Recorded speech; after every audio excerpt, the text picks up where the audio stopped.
All right, finding vertical asymptotes. So we want to go ahead and factor the expression if it can be factored.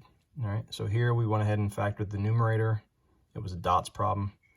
All right, so square root each one. If you don't remember, the dots is where you square root each number and use the plus. I guess try that again. Square root each term and use the plus minus in the middle. All right, so we get x plus 2, x minus 2. Got this here. Can it simplify? This one does not simplify. It's already in its simplest form.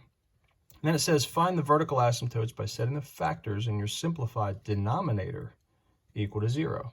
So there's the simplified denominator. Set it to 0. Solve that, and we get x equals 3. So our vertical asymptote, that dotted line, that gap, is going to be where x is equal to 3. All right, let's take a look at some examples here. All right, in its factored form, nothing cancels out. There's the simplified denominator. Set it to 0 and solve.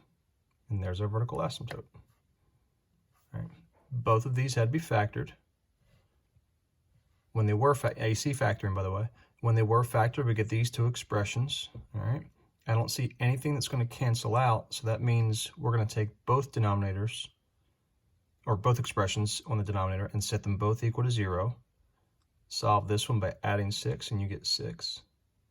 Solve this by subtracting 1, and you'll get -1. That means you have a vertical asymptote at the 6 and at the -1. So there's going to be 2 gaps.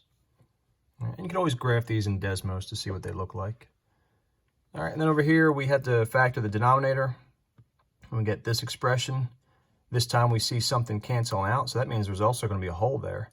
All right, so the x plus 2 cancels out. So just for a side note, if x plus 2 is what canceled, then if you set that equal to 0, you would get an x value of -2. And if you plugged that -2 back into the simplified expression, you would end up getting an answer of -1. So those would be the coordinates for the hole. But back to the vertical asymptote. Cancel, you get 1 over x plus 1. Set the denominator, the simplified denominator, equal to 0, and solve to get -1. So that's where the vertical asymptote is.